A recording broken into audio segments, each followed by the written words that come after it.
नमस्कार, जय हिंद। आप सभी का स्वागत है मौर्या पाठशाला में। आज मैं आपको भारत के विभाजन के बारे में बताने जा रहा हूँ और क्लास 12th के जो हिस्ट्री हैं उनका चैप्टर है चैप्टर नंबर 14, विभाजन को समझना, राजनीतिक स्मृति अनुभव। भारत के विभाजन के समय क्या हुआ था, विभाजन कैसे हुआ था, ये पूरा चैप्टर में दिया हुआ है 12th क्लास का इतिहास में। तो आइए शुरुआत करते हैं। ये है भारत के विभाजन के समय की तस्वीर, जो एक देश से दूसरे देश मतलब भारत से पाकिस्तान या पाकिस्तान से भारत आते हुए लोगों का। इसमें कुछ शब्द लिखे हुए हैं। विभाजन की वजह से लाखों लोग उजड़ गए, शरणार्थी बनकर रह गए। उनको अपनी रेसा रेसा जिंदगी नए सिरे से बुननी पड़ी। कहावत है कि वो जिंदगी जो एक अस्थाई थी, अब वो फिर से अस्थाई हो गई और करोड़ों लोगों की घर बर्बाद हो गई और वो एक दूसरे देशों में शरण को मजबूर हो गई। तो आइए शुरुआत करते हैं चैप्टर की कुछ पहलुओं से। हमें पता है, लिखता है, कहता है हमें पता है 1947 में हमारी आज़ादी, मतलब हमें पता है कि 1947 में हमारी आज़ादी से जुड़ी खुशी विभाजन की हिंसा और बर्बरता से बदरंग पड़ गई। भारत तो आज़ाद हो गया, लेकिन हमारी जो आज़ादी की खुशी थी वो हिंसा और बर्बरता से बदरंग पड़ गई। ब्रिटिश भारत के दो संप्रभु राज्य भारत और पाकिस्तान, जिसके पश्चिमी और पूर्वी भाग थे। मतलब पाकिस्तान के दो भाग थे, एक पश्चिमी जो वर्तमान पाकिस्तान है और एक पूर्वी जो वर्तमान बांग्लादेश है। में बंटवारे से कई आकस्मिक परिवर्तन आए, लाखों जाने गई। बंटवारा भारत पाकिस्तान में हुई, लेकिन लाखों जाने चली गई। कईयों की जिंदगियां पलक झपकते बदल गई। शहरें बदले, भारत बदला, एक नए देश का उदय हुआ और ऐसा जनसंहार, हिंसा एवं विस्थापन हुआ जिसका इतिहास में पहले कोई उदाहरण नहीं। मतलब इतना भयानक नरसंहार हुआ कि इतिहास में इससे पहले कोई विवरण नहीं मिलता। नेक्स्ट कहता है आगे, इस अध्याय में हम 1947 के बंटवारे का अध्ययन करेंगे। यह क्यों और कैसे हुआ, इसके चलते 1946 से 1950 की काल अवधि में और 1950 के बाद भी आम लोगों को क्या दर्दनाक अनुभव रहे। अध्याय में इस बात की भी चर्चा की जाएगी कि लोगों से बातचीत और साक्षात्कारों के जरिए यानी मौखिक इतिहास का प्रयोग करते हुए हम इस अनुभव के इतिहास को कैसे रच सकते हैं। इस अध्याय में मौखिक इतिहास के फायदे और उसके सीमाओं को दिखाया गया है। साक्षात्कारों से हमें किसी समाज के अतीत के ऐसे आयामों के बारे में काफ़ी जानकारी हासिल कर सकते हैं जिनके बारे में दूसरी तरह के स्रोतों से हम बहुत कम जानकारी मिल पाती है या कोई जानकारी नहीं मिलती है। परंतु कई मामले के बारे में हम साक्षात्कार की पद्धति से ज़्यादा पता नहीं चलता। ऐसे पहलुओं के इतिहास को रचने के लिए हमें किसी और किस्म की सामग्री की मदद लेनी पड़ेगी। अध्याय के अंत में हम इसे मुद्दे पर दोबारा लौटेंगे, मतलब अध्याय जब खत्म होगी तो इस मुद्दे पर हम दोबारा लौटेंगे। ये वो तस्वीर हैं, ये वो कैमरे से लिए गए तस्वीर हैं जिसमें उस समय की हिंसा का एहसास कराती है। ये आप देख सकते हैं कि इस घरों में घर को कितना क्षति पहुंचाया गया है। तो आइए यहाँ से आपकी बंटवारे के कुछ अनुभव के बारे में जानते हैं। कह रहा है कि यहाँ 3 घटनाएं दी जा रही है, यहाँ 3 घटनाएं दी जा रही है जिनका बयान उन दुखद दिनों से गुजरे लोगों ने 1993 में एक शोधकर्ता के आगे दिया। करा यहाँ पे इस चैप्टर में 3 घटना के बारे में आपको बताया जाएगा जो 1993 में शोधकर्ताओं के आगे किया गया था, मतलब शोधकर्ता ने किया तो उसके सामने बयान दिया था। पहला है, बयान करने वाले पाकिस्तानी थे और शोधकर्ता भारतीय थे, मतलब जो बयान करने वाला था वो पाकिस्तानी और जो शोधकर्ता थे वो भारतीय थे। शोधकर्ता का उद्देश्य यह समझाना था कि जो लोग पीढ़ियों से कमोवेश मेल मिलाप में रहते थे उन्हें 1947 में एक दूसरे पे इतना ज़बरदस्त कहर कैसे ढाया। कहा जा रहा है कि जो पहले एक दूसरे से मेल मिलाप में रहते थे वो 1947 में एक दूसरे पे इतना ज़बरदस्त कहर कैसे ढाया, मतलब इतना ज़बरदस्त दुश्मन कैसे हो गया जो एक दूसरे के जान पे तुल गए। तो आइए पहला कहानी क्या कहती है। स्रोत 1 कहता है, मैं तो सिर्फ अपने अब्बा पर चढ़ा हुआ कर्ज चुका रहा हूँ। मैं तो सिर्फ अपना अब्बा पर चढ़ा कर्ज चुका रहा हूँ। ये एक पाकिस्तानी का बयान है। शोधकर्ता की रिपोर्ट इस प्रकार है, मैं 1992 की सर्दियों में पंजाब यूनिवर्सिटी लाहौर के इतिहास विभाग के पुस्तकालय में जाया करता था। मतलब पंजाब की यूनिवर्सिटी लाहौर के इतिहास विभाग के पुस्तकालय में जाया करता था। वहाँ अब्दुल लतीफ़ नामक एक धर्मनिष्ठ अघेर सज्जन मेरे बहुत मदद करते थे। मतलब वो यूनिवर्सिटी में एक अब्दुल लतीफ़ नामक एक व्यक्ति था जो उसे बहुत मदद किया करते थे। जितना उनके लिए करना ज़रूरी था उसे भी आगे जाकर वे मुझे आवश्यक सामग्री मुहैया करवाते थे, मतलब उससे भी आगे जाकर उसे आवश्यक सामग्री मुहैया करवाते थे। और मेरी अनुरोध की हुई फ़ोटोकॉपियाँ अगली सुबह मेरे पहुंचने के पहले ही बड़े कायदे से तैयार रहते थे। मेरे काम के प्रति उनका यह रवैया मुझे इतना अनोखा लगता था कि एक दिन मैं अपने को रोक नहीं पाया कि आखिरकार वो व्यक्ति मुझे क्यों मदद कर रहा है। और पूछ ही बैठा लतीफ़ साहब, आप ज़रूरत से ज़्यादा आगे बढ़कर मेरी इतनी मदद क्यों करते हो। अपनी घड़ी पर नज़र डालकर उन्होंने लपक कर अपनी नमाजी टोपी उठाई और कहा, अभी तो मुझे तुरंत नमाज के लिए जाना है, लौटकर मैं आपके सवाल का जवाब ज़रूर दूंगा।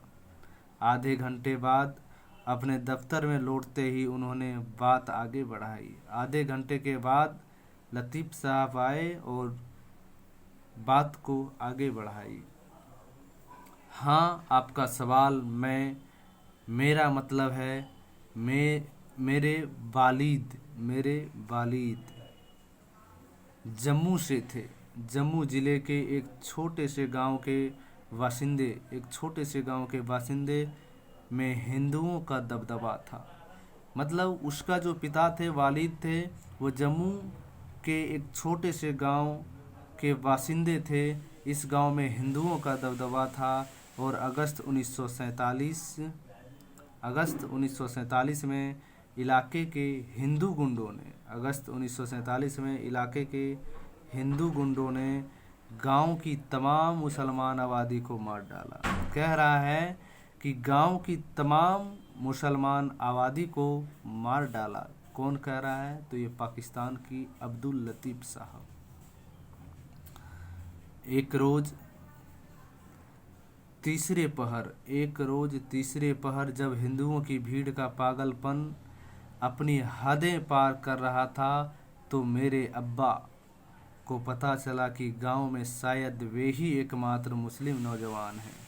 गांव में शायद एकमात्र मुस्लिम नौजवान हैं जो जिंदा बचे हैं। अपने पूरे खानदान को वे पहले ही इस कत्लेआम में खो चुके हैं और अब भागने के रास्ते ढूंढ रहे हैं। उन्हें एक दयालु बुजुर्ग हिंदू पड़ोसन का ख्याल आया। उन्होंने उनसे अपने घर में पनाह देने की प्रार्थना की। वे अब्बा की मदद को राजी तो हुई, मगर बोली, बेटा, अगर तुम यहाँ छिपते हो तो वे लोग हम दोनों को ही धर लेंगे। मतलब वो अगर हमारे घर में छुपते हैं या छिपते हैं तो वो लोग जो मारने आ रहे हैं वो हम लोग को धर लेंगे। इससे कोई फ़ायदा नहीं होगा। तुम मेरे पीछे पीछे वहाँ चलो जहाँ इन लोगों ने मुर्दे का ढेर लगा रखा है। उस बूढ़ी औरत ने कहा, तुम मेरे पीछे पीछे वहाँ चलो जहाँ इन लोगों ने मुर्दों के ढेर लगा रखे हैं। तुम वहाँ मुर्दे जैसा बनकर लेट जाना और मैं तुम पर कुछ लाशें डाल दूंगी। बेटा, सारी रात मुर्दों के बीच ऐसे ही लेटे रहना और सुबह को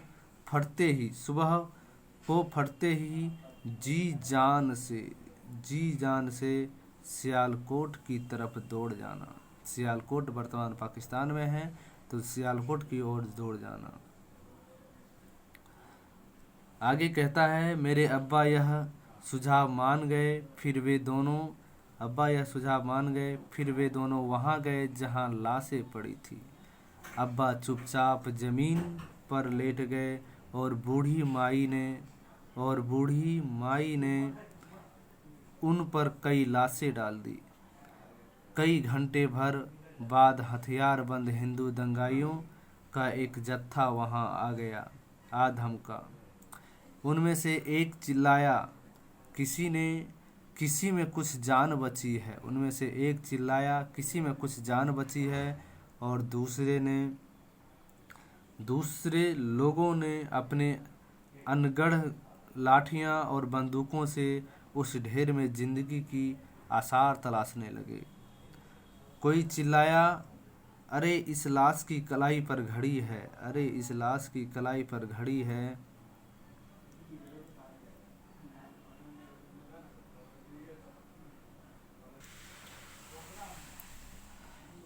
उसने राइफल का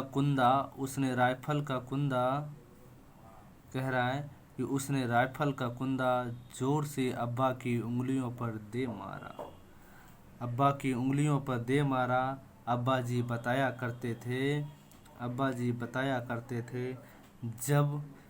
करते थे घड़ी वाली कलाई की फैली हथेली को बिल्कुल बिना हिलाए रखना उसके लिए कितना मुश्किल था।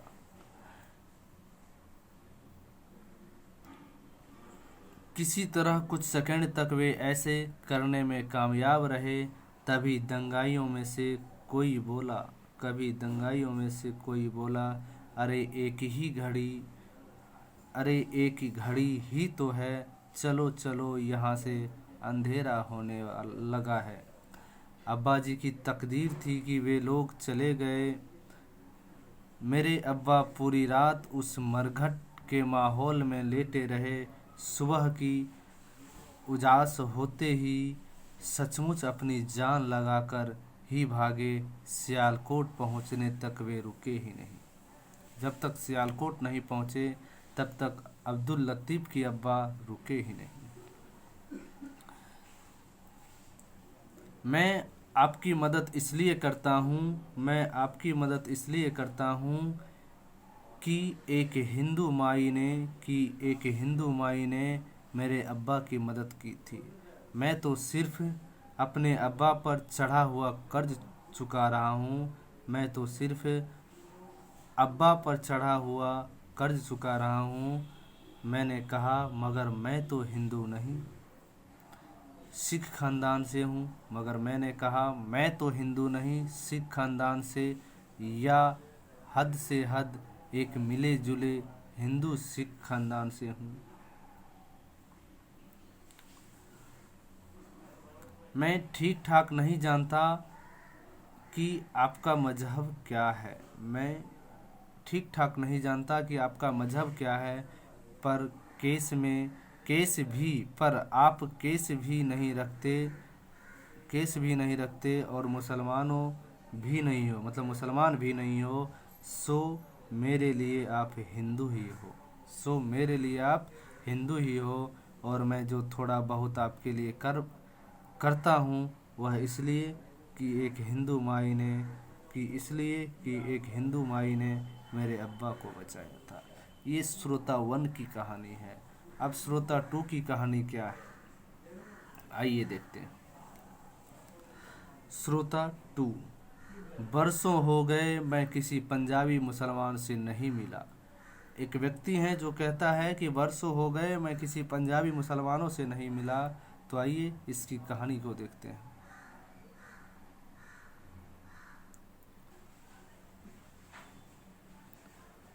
श्रोता 2 कहता है, बरसों हो गए मैं किसी पंजाबी मुसलमानों से नहीं मिला। देखते हैं क्या कहता है। कहता है, शोधकर्ता का दूसरा किस्सा लाहौर के एक यूथ हॉस्टल के मैनेजर के बारे में है। लाहौर के एक यूथ हॉस्टल के मैनेजर के बारे में है। मैं जगह की तलाश में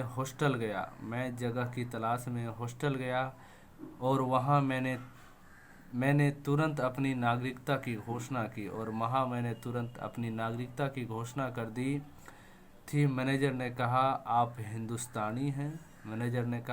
हिंदुस्तानी हैं, इसलिए आपको मैं कमरा तो नहीं दे सकता, मगर आपको चाय पिला सकता हूँ। लाहौर का जो हॉस्टल मैनेजर था उसने कमरा तो नहीं दिया, लेकिन कहा कि आपको मैं चाय पिला सकता हूँ और एक किस्सा सुना सकता हूँ। इतने ललचाने वाला प्रस्ताव पर मैं नहीं कैसे कह सकता था। मैनेजर ने शुरू किया। 50 के दशक की शुरुआती हिस्से में मेरी पोस्टिंग दिल्ली में था। 50 के दशक के शुरुआती हिस्से में मेरी पोस्टिंग दिल्ली में हुई थी। मैं ध्यान से सुन रहा था। मैं वहाँ पाकिस्तानी दूतावास में क्लर्क था। एक लाहौरी दोस्त ने मुझे एक रुक्का छोटी चिट्ठी दिया था जो कभी उसके पड़ोसी में रहे एक व्यक्ति को देना था। वह व्यक्ति आजकल दिल्ली के पहाड़गंज में रह रहा था। एक दिन मैं अपनी साइकिल लेकर पहाड़गंज को चल पड़ा। जैसे ही मैंने सेंट्रल सिक्रेटेरिएट के पास वाले कैथेड्रल मतलब बड़ा गिरजाघर को पार किया, मुझे एक सिख साइकिल पर जाते दिखाई दिया। उसे रोककर मैंने पंजाबी में पूछा, सरदार जी पहाड़गंज का रास्ता किधर है? मतलब गिरजाघर के पार जैसे ही किया तो वहाँ पे एक सिख साइकिल पर जाते दिखाई दिया। उसे रोककर मैंने पंजाबी में पूछा, सरदार जी पहाड़गंज का रास्ता किधर है? उन्होंने पूछा, तुम शरणार्थी हो? नहीं, मैं लाहौर से आया हूँ। मैं लाहौर से आया हूँ। मैं इकबाल अहमद हूँ। मैं इकबाल अहमद हूँ। इकबाल अहमद लाहौर से। रुको रुको, पंजाबी सिख ने कहा, इकबाल अहमद लाहौर से। रुको रुको।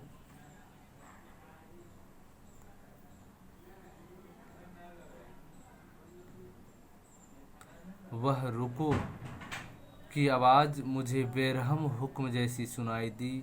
वह रुको की आवाज़ मुझे बेरहम हुक्म जैसी सुनाई दी और मैंने सोचा कि अब तो मैं गया, ये सीख मुझे ख़त्म ही कर देगा। पर और कोई चारा नहीं था, इसलिए मैं रुक गया। पर और कोई चारा नहीं था, इसलिए मैं रुक गया। वह भारी भरकम सीख दौड़ता आया और उसने मुझे कसकर भींच लिया। उसने मुझे कसकर भींच लिया। भींगी आँखों से उसने कहा, भींगी आँखों से उसने कहा, बरसों हो गए मैं किसी पंजाबी मुसलमान से नहीं मिला। मैं मिलने को तरस रहा था, पर यहाँ पंजाबी बोलने वाले मुसलमान मिलते ही नहीं हैं। वो सिख भाई ने कहा कि बरसों हो गए मैं किसी पंजाबी मुसलमान से नहीं मिला और यहाँ मुसलमान जो मिलते हैं वो पंजाबी नहीं बोलते। ठीक है। इस दृश्य में आप देख सकते हैं चित्र पॉइंट 14.3 में 1 करोड़ से ज़्यादा लोग अपने अपने वतन से उजड़ गए और दूसरी जगह के लिए मजबूर हो गए। भारत और पाकिस्तान विभाजन के समय 1 करोड़ से ज़्यादा लोग उजड़ गए और अपने अपने वतन से भी बिखर गए। श्रोता तीसरा क्या कहता है, आइए इनके बारे में भी थोड़ी चर्चा की जाए। श्रोता तीसरा, ना नहीं तुम कभी हमारे नहीं हो सकते। ना नहीं तुम कभी नहीं हमारे हो सकते। शोधकर्ता, तीसरी घटना इस प्रकार है। मुझे अभी भी 1992 लाहौर में मिली एक आदमी की बहुत अच्छी तरह याद है। वह गलती से मुझे विदेश में पढ़ने वाले पाकिस्तानी समझ बैठा था। जाने किस वजह से वह मुझे पसंद करने लगा। जाने किस वजह से मुझे वो पसंद करने लगा था। वह मुझसे अनुरोध कर रहा था कि पढ़ाई पूरी करके मैं कौम की खिदमत करने के लिए वापस लौट आऊं। मैंने कहा कि मैं लौटूंगा लेकिन बातचीत के दौर में। मैं लौटूंगा लेकिन बातचीत के दौर में। मैंने जब बताया कि मैं भारत का नागरिक हूँ तो एकदम से उसका लहजा बदल गया और अपने आप को भरसक रोकते रोकते भी उसके मुंह से निकल गया, ओ हिंदुस्तानी समझा था आप पाकिस्तानी हैं। उसके मुंह से निकला, ओ हिंदुस्तानी, मैं समझा था आप पाकिस्तानी हैं। मैंने उसे समझाने को पूरी कोशिश की कि मैं अपने आप को दक्षिण एशियाई समझता हूँ। मतलब मैं उसे समझाने की पूरी कोशिश की कि मैं अपने आप को दक्षिण एशियाई मानता हूँ, पर वह अड़ा रहा। ना नहीं तुम कभी हमारे नहीं हो सकते।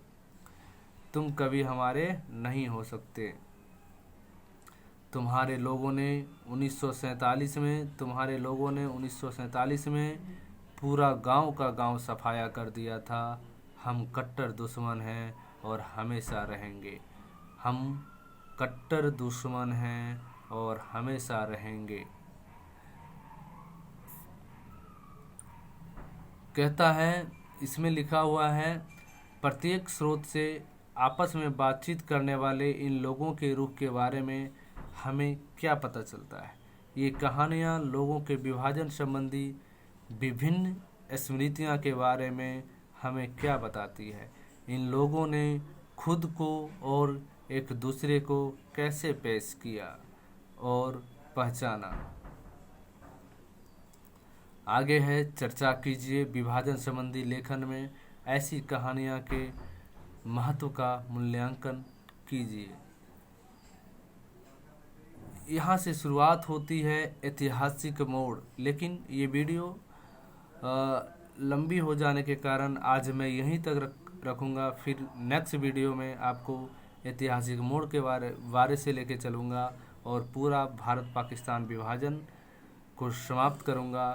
ये 12th क्लास की 12वीं क्लास 12th या 12वीं जो कह सकते हैं, हिंदी में 12वीं इंग्लिश में 12th क्लास की इतिहास चैप्टर हैं, जिसमें भारत और पाकिस्तान के विभाजन के बारे में बताया गया है।